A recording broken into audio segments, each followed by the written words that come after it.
ఈ లోకంలో మనుషుల బంధాలు కొంతకాలం వరకే ఉంటాయి. ఏదో ఒక రోజు ఎవరో ఒకరు మనల్ని వదిలిపెట్టి వెళ్ళిపోవలసిందే. మనం ఎంత వారిని ప్రేమించినా, ఎంత వారితో స్నేహం చేసినా, ఎంత పటిష్టమైన బంధంలో కొనసాగినా, భౌతికంగా కావచ్చు లేదా మానసికంగా కావచ్చు, ఏదో ఒక రోజు ప్రతి ఒక్కరు వదిలేసి వెళ్ళిపోతారు మనల్ని.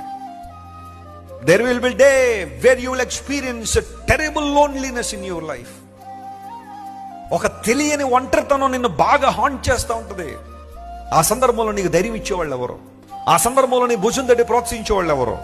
దేవుడు చెప్పాడు, పర్వతాలు తొలగిపోయినా, మెట్టలు తత్తరిల్లిన నా కృప నిన్నేమవుదో విడిచిపోదు అన్నాడు.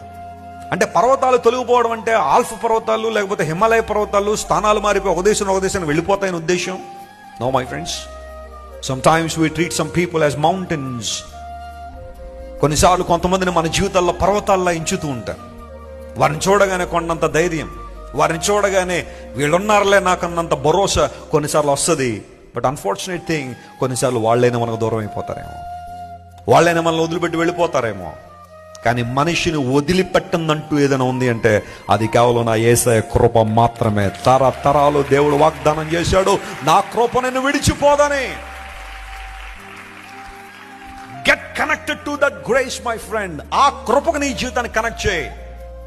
You will never be disappointed. దేవుడు నిన్ను బలపరుస్తాడు, నిన్ను ఆశీర్వదిస్తాడు.